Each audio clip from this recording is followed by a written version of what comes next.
자, 아름다움은 이렇게 한번 봐보세요. 말 걸고 한번 여러분한테 쉽게 얘기하면 의자한테 말을 걸어보세요. 의자한테. 여러분 지금 육중한 몸무게를 여러분의 의자가 지금 버티고 있잖아요. 그죠? 의자한테 미안하지도 않아요, 여러분? 이렇게 아름다움이라는 것은 무라일체, 의자와 내가 한 몸이라고 생각하면 의자한테 함부로 대할 수가 없는 거예요. 그죠? 네.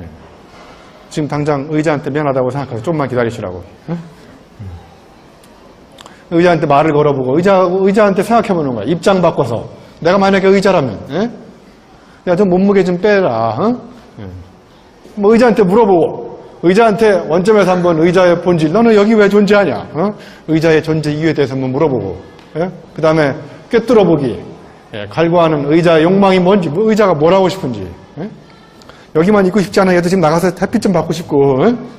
여러분 의자 차 옆에 가서 이렇게 같이 드라이브도 하고 싶은 이런 의자의 욕망이 있는데 예? 아무튼 이런 식으로 아름다움이라는 것은 역지사지를 넘어서서 무라일체 역지사지는 입장 바꿔 생각해보는 거고요. 무라일체는 완전히 그 사람하고 같은 동격 한 몸이 돼보는 거예요. 예? 그러니까 역지사지는 그냥 책상에 앉아가지고 머리로 생각해보는 게 아니에요. 장석주 시인의 대추라는 시 잘 알 거예요. 그죠? 정말 놀라워요. 읽어봐도. 적에 저절로 붉어질 리는 없다. 저 안에 태풍 몇 개, 저 안에 천둥 몇 개, 저 안에 벼락 몇 개. 저런 거 맞고 제가 붉어졌다는 거예요. 예? 근데 여러분 대추를 보면 어때요? 아, 빨가네. 여러분 여기 상상력이 끝나잖아. 예? 아, 대추 먹고 싶네. 아, 깨물으니까 속은 하얗네. 안에 씨가 있네. 이 정도 상상력일 거야 아마. 저 대추 빨간 게 천둥 맞아서 이렇게 빨갛다라는 시인의 상상력은 갖기 어렵다는 거죠. 장석주 시인이 갖고 있는 눈이 바로 아까 말씀드렸던 네 가지 눈 중에서 심안을 갖고 있는 거죠. 모든 시인들이. 그죠? 자, 지하철 이야기를 하나 해드릴게요. 지하철. 제가 아름다운 삶은 실패 속에서 태어난다는 걸 보여드리려고. 오늘 여기 오실 때 지하철을 타고 오셨죠? 예, 지하철을 타면 첫 번째 취하시는 동작이 금방 내릴 것 같은 사람 앞에 가서 서 있죠. 아, 첫 번째 빈자리가 있나 없나 확인하시고. 우리 학생들도 빈자리가 있나 없나 확인하죠. 그러면 이제 빈자리가 없으면 금방 내릴 것 같은 사람 앞에 가서 서 있죠. 금방 내릴 것 같은 사람은 이렇게 머리로 알미 와요? 가슴으로 느낌이 와요? 느낌이 오잖아요. 이렇게 불길한 표정을 짓고 있거나 노선도를 확인하거나 가방을 싸거나 뭐 신문을 덮거나 그러죠? 예. 그래서 요 학생이 금방 내릴 것 같은 불길한 표정을 짓고 있더라고요. 그래서 제가 요 학생 앞에 가서 서 있었는데 이 학생이 제 예언대로 맞았어요. 제 예언대로 이분이 내리더라고요. 응? 그래서 제가 앉으려고 하는데 정말 생각지도 못한 일이 발생해가지고 제가 자리 잡기에 실패했어요. 어떤 일이 발생했냐면 저 뒤에 아주머니가 보따리 던지고 이건 내 자리다 이렇게 된 게 아니라 이 학생이 내리니까 잽싸게 옆에 학생이 잽싸게 자리를 옮기더라고요. 그 옆에 있는 학생의 앞에 있는 자기 친구를 자기 자리에 앉히고 자기는 잽싸게 자리를 옮기고 저는 이런 걸 듣도 보도 못한 정말 꿈에도 생각 못했습니다. 그래서 결과적으로는 제가 자리 잡기에 실패했어요. 실패. 자, 그러면 이제 다음에 실패를 안 하려면 어떻게 해야 될까요? 이전과 다른 행동을 취해야 될까요? 똑같이 서 있으면 또 실패한단 말이에요. 그죠? 그러니까 또 실패를 안 하려면 이전과 다른 행동을 취해야 되겠죠. 그죠? 그러니까 다른 행동을 취하는 방법이 이렇게 약간 사이에 서 있거나 이번에는 그죠? 아니면 똑바로 서 있지 말고 약간 이렇게 사선으로 서 있거나 이분인지 어느 쪽으로 내릴지에 따라서 그죠? 네. 이렇게 기존의 암을 가지고 행동해 보니까 그 암대로 적용이 안 되고 성공을 못할 경우가 있을 수 있죠. 그러면 이제 내 삶에 생채기가 생기는 이렇게 하니까 안 되는구나. 뼈저리게 내 삶에 한계가 오기 시작한 거죠. 그죠? 그러면 이제 어떻게 해야 되냐면 이전과 다른 행동을 해야 되겠다는 생각이 드는 거죠. 그죠? 그래서 내 행동이 바뀐 거죠. 그래서 생각을 바꿔서 행동을 바꿔라 이런 말은 참으로 쉽지 않아요. 그래서 거꾸로 뒤집으면 행동을 바꾸면 생각이 바뀔 수 있다. 이런 말을 저는 주장하고 싶어요. 그래서 여기 써 있는 대로 아름다운 삶은 실패 속에서 그래서 색다른 실패. 여기서는 실패는 중요한 거는요. 동일한 실패나 비슷한 실패가 아니라 이전과 다른 실패여야만 이전과 다른 실력을 쌓을 수 있다는 거예요. 예? 이제 아름다움의 속성에 대한 이야기를 하겠어요. 여기 이거 똑같은 건데요. 첫 번째, 아름다움은 첫 번째 어루만짐이라는 건데요. 두 번째는 아름다움. 여기 이제 아까 얘기했던 것들이 조금 이제 중복될 수도 있고 제가 정리를 하는 차원에서 첫 번째 아름다움은 어루만짐이다. 여기 보면 1번에 마더 테레사 효과라고 있어요. 여러분, 마더 테레사라는 사진을 보여주니까 사진만 보여줘도 사람들이 가슴속에 이렇게 정확한 그 엔돌핀 말고 무슨 사람들이 이렇게 편안하게 만드는 신경 흥분제가 이렇게 작동이 된대요. 그러니까 누군가를 이렇게 도와주는 사람들을 보면 자기도 이렇게 도와주고 싶은 욕구가 생길 수 있다는 거예요. 그게 마더 테레사 효과라고 그래요. 여기 보시면 헬퍼스 하이라고 여러분 달리는 사람들이 30km인가 지점쯤에 이렇게 느끼는 달리는 사람들의 희열감을 러너스 하이라고 그러죠. 그런 것처럼 여기 헬퍼라는 말은 다른 사람을 도와주는 사람이죠. 그 도와주는 사람들이 느끼는 희열감을 헬퍼스 하이라고 해요. 그러니까 타인을 이렇게 어루만져주고 그러면서 자기가 엄청나게 희열감을 느끼고 남을 도와주는 것 자체가 그게 이제 첫 번째 어루만짐이라는 거고요. 두 번째, 여기 앙스트 블리테라는 말이 나오는데 앙스트 블리테가 뭐냐면요. 전나무가 여기 전나무가 있죠. 전나무가 평상시에는 꽃을 이르면 10송이만 피었으면 전나무가 환경이 열악하고 위기가 상황이 왔을 때 수백 배의 꽃을 피워요. 그래가지고 막 혼신의 힘을 다해서 꽃을 만개시킨 다음에 씨앗을 남겨가지고 막 퍼뜨리고 전나무가 죽어요. 진짜로. 그러니까 무슨 이야기냐면 위기 상황이 왔을 때 이전과 다른 혼신의 힘을 다해가지고 생명체는 종족 본능 욕구가 있어서 씨를 다 뿌린 다음에 죽는다는 거예요. 그러니까 위대한 창작은 이전과 다른 위기 상황이 왔을 때 이전과 다른 생각과 힘을 쏟아가지고 창작을 일으킨다는 거예요. 예를 들면 베토벤이 거의 청력을 완전히 거의 상실한 상태에서 여러분들이 지금 명작이라고 하는 교향곡들이 다 그때 나온 거예요. 그러니까 베토벤이 심각한 위기의식을 느끼고 그때부터 이제 내가 살 날이 며칠 안 남았고 죽을 수도 있다라는 위기감, 엄청난 그런 공포의식을 느낀 상태에서 창작 욕구가 극에 달하기 시작하면서 창조가 일어난 거죠. 네? 니체도 거의 정신 나간 상태에서 창작이 이루어졌어요. 네. 니체를 거의 정신 나가게 한 여자가 한 명 있었는데 그 여자가 루살로메라는 판무 파탈이 있어요.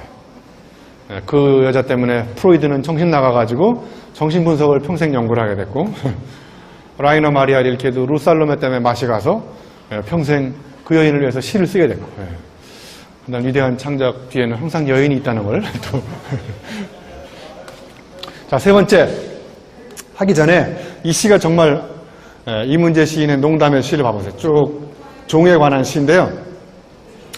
봐보세요. 마지막에 종소리를 더 멀리 보내기 위해 종은 더 아파야 한다. 너무 멋있는 말 아니에요, 그죠? 예. 저런 말을 듣고 뭐 별로 이렇게 감흥이 없으면 여러분의 감수성은 거의 이제 죽은 거예요. 예. 여기 신용목 교수님이 쓰신 말 중에요. 꽃샘바람이 꽃새움바람이라고 나오는데요. 봄바람은 겨울잠을 자고 있는 나무나 꽃의 뿌리를 깨워 물을 길게 올리게 하는 꽃새움바람이다. 봄바람은 꽃을 시샘하는 꽃샘바람이 아니라 꽃을 올곧게 세우기 위한 꽃새움바람이라는 거예요. 그죠?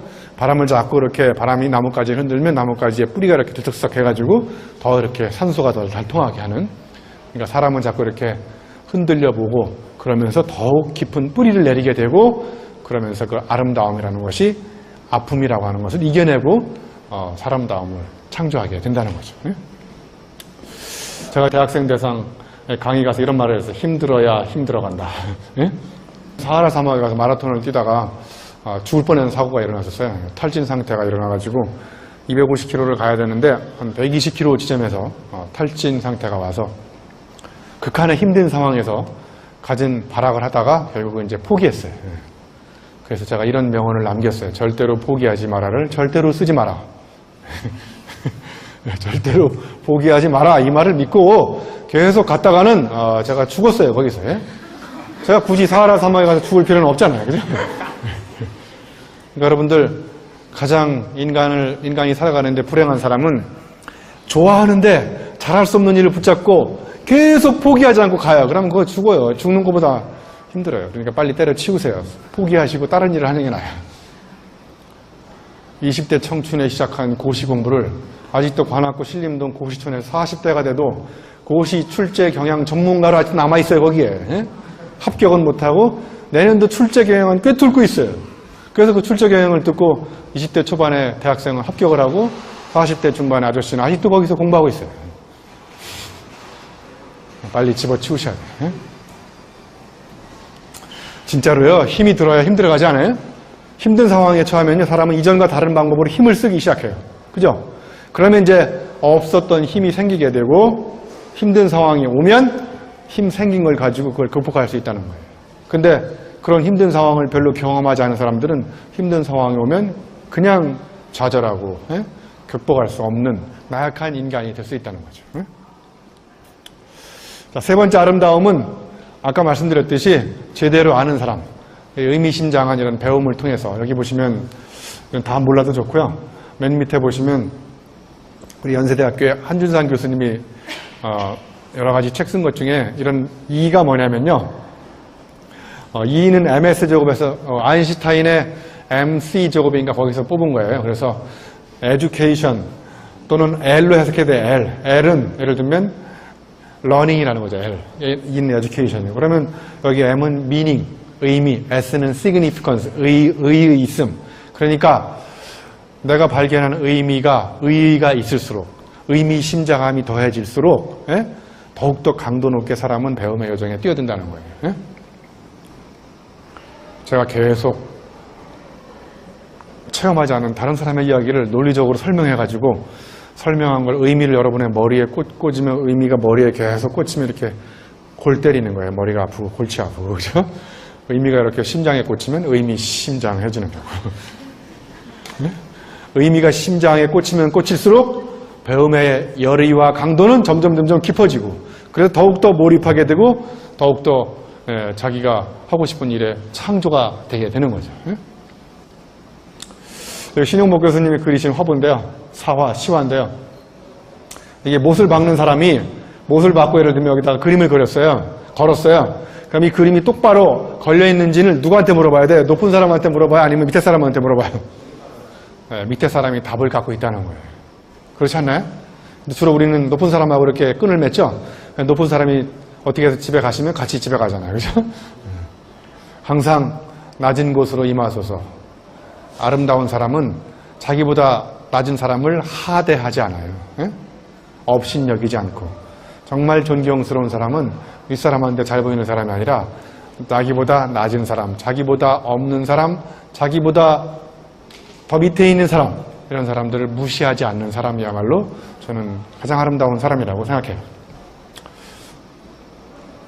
이렇게 바다에 모든 물들이 전부 다 바다로 가잖아요. 그죠? 바다가 아름다운 이유는 바다가 다 받아주잖아요. 그죠?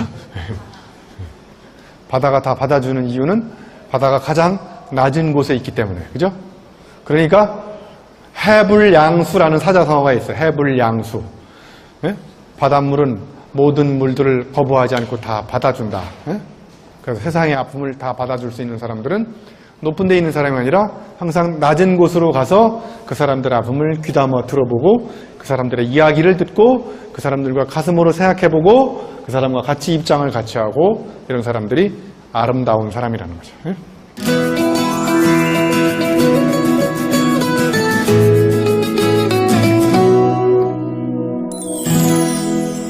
자, 그 다음에 다섯 번째 아름다움은 어울림이에요. 예. 세상에서 가장 아름다운 사람은 자기한테 어울리는 일을 하는 사람, 그죠?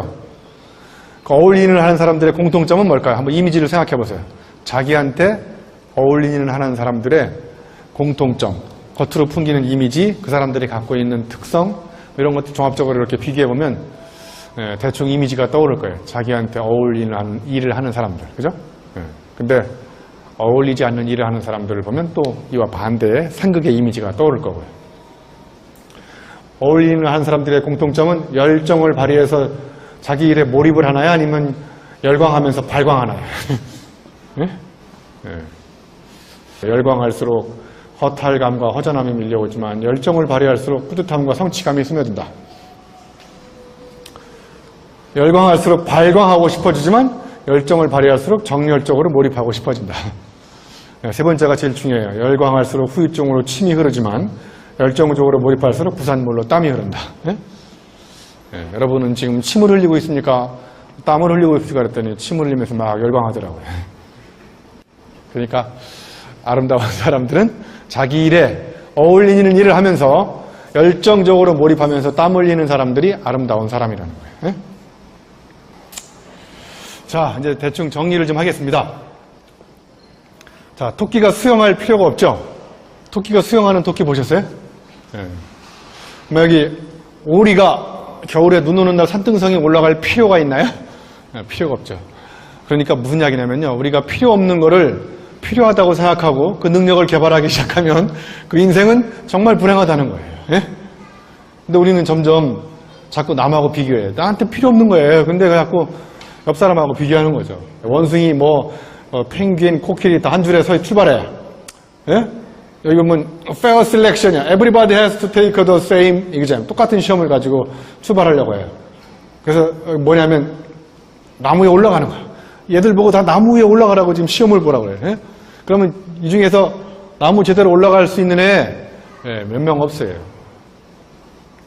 그러니까 똑같은 시험으로 재단해가지고 그걸로 평가를 한 다음에 걔는 능력이 없다. 걔를 예를 들면 코끼리가 나무 위에 올라갈 필요가 있나요? 필요 없는 한테 코끼리를 잡아다가 코끼리 엄마가 원숭이하고 비교해가지고 야 너는 왜 코끼리가 옆집에 원숭이 잘 올라가는데 너는 못 올라가냐. 나무 위에 올라가는 연습을 시키면 안 된다는 거죠. 이렇게 토끼하고 참새 이런 애들이 동물학교에 입학해가지고 첫날 교과목이 수영학이에요. 그럼 수영은 오리가 제일 잘하겠죠? 토끼 엄마가 바로 오리하고 비교해. 야, 너 바보 아니야? 옆집에 오리는 수영을 그렇게 잘한다더라. 너 내일부터 수영학원 좀 다녀야 되겠다. 토끼를 데리고 수영학원 다녀요. 그래서 국내에서는 더 이상 토끼가 수영을 가르칠 수 있는 데가 없어요.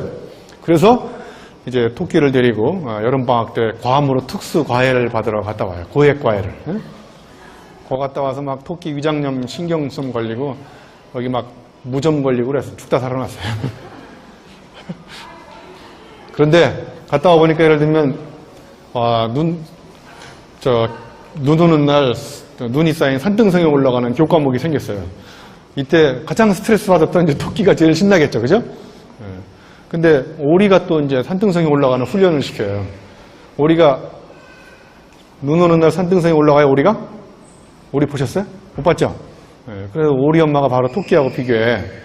야, 옆집에 토끼는 산을 그렇게 잘 올라간다고 하더라. 너는 왜 못 올라가니? 그래서 이번에는 또 이제 오리 엄마가 아버지 몰래 오리를 데리고 빙벽 타기 훈련을 갔다 와요. 겨울방학 때 알래스카로 특수과외를 받으러 갔다 와요. 거기 갔다 와가지고 오리가 막 동상 걸리고요. 물갈기 찢어지고 관절염, 신경통 걸려 죽다 살아났어요. 아까 서두에 말씀드렸죠? 가장 아름다운 사람은 나답게 사는 사람이다. 남들처럼 살고 남하고 비교하고 그러면 불행해지기 시작한다는 거예요. 요즘엔 제가 이렇게 심심하면 이렇게 글을 쓰는데요. 못하는 것을 잘하기는 하늘의 별 따기, 잘하는 것을 더 잘하기는 하늘의 별 보기. 못하는 것을 잘할 필요는 없어요. 못하는 것이 나한테 필요 없는 능력일 수도 있다는 거예요. 내가 잘할 수 있는 것을 더 잘하면 훨씬 더 세상을 아름답게 살 수 있다는 거죠. 여기 이 제7회 서울문화의 밤 문화데이터 오후 여기 보니까 홈페이지에 가니까 이걸 갖다 놨더라고요. 색다르면 남다르지만 남다르면 색다르지 않을 수 있다. 색다름의 비결은 남다름이 아니라 나다움이다. 그러니까 색다름과 남다름의 문제예요. 남다르려고 노력하지 말고 내 안에 간직하고 있는 나만의 독창적인 색깔이 가장 아름다움이라는 거예요. 그래서 그 색깔은 나다움에서 나오는 것이고 나다움이 결국은 나만의 색다름이다. 자, 제가 이제 오늘 여러 가지 말씀을 드렸는데 그 중에서 한두 가지, 크게 한 3가지 정도만 이렇게 메모하셨다가 한번 여러분의 삶에 실천을 해보세요. 실천하지 않으면 아무리 좋은 생각도 내게 될 수 없잖아요. 그죠? 그래서 사람들이 사는데 이렇게 껄짜 할 수도 있었는데 어제 해야 될 걸, 어제 술 안 마실 걸, 어제 했어야 했는데 해야만 했는데 이런 식으로 사는 사람들이 있다는 거예요. 그죠? 어제 운동을 해야 했는데 운동하지 않고 술 먹었어요. 그죠? 아, 어제 운동할 걸. 이렇게 껄자로 끝나는 사람들을 껄떡거리는 인생을 사는 사람이라고 해요. 아, 어제 운동했다. 예? 아, 어제 책을 30페이지 읽었다. 이렇게 다로 끝나는 사람들을 다채로운 인생을 사는 사람이라고 그래요. 예? 시작하지 못하는 단 한 가지 이유는 시작하지 않기 때문이다. 완벽한 때를 기다리다 몸에 때만 낍니다. 예? 어느 목욕탕 간판에 사람은 다 때가 있는 법이다. 그 때를 기다리다 몸에 때만 끼는 거예요. 그러니까 너무 이렇게 왕가희 감독이 한 말도 있어요. 홍콩의 왕가희 감독. 뭔가를 시작하기에 완벽한 때는 없다. 그때는 언제냐? 지금 당장. 네? 네. 아름다움을 실천하는 건요, 어려운 게 아니에요. 아름다움은 추상명사가 아니고, 아름다움은 저는 동사라고 생각해요. 동사. 타인을 위해서 타인의 아픔을 나의 아픔처럼 생각하고 기꺼이 그 사람을 위해서 내가 뭔가를 하는 것, 움직이는 것, 실천하는 것, 행동하는 것, 그런 것이 전부 다 저는 아름다움이라고 생각하고, 그런 것들의 연대와 공동체가 생길 때 우리의 삶은 더 아름답지 않을까. 연민, 아픔, 이런 것들을 나의 아픔처럼 생각하고 가만히 앉아서 책상에 앉아서 고민하지 말고 help us high, 남을 도와줌으로써 타인을 위해서 내가 뭔가를 함으로써 나도 즐거워지고 타인도 행복해지는 그런 아름다운 공동체가 됐으면 좋겠다, 이런 생각을 하고요. 여러분, 오늘 여기 오신 분 오늘 아름다운 행복한 사람 되시기 바랍니다. 고맙습니다. 네.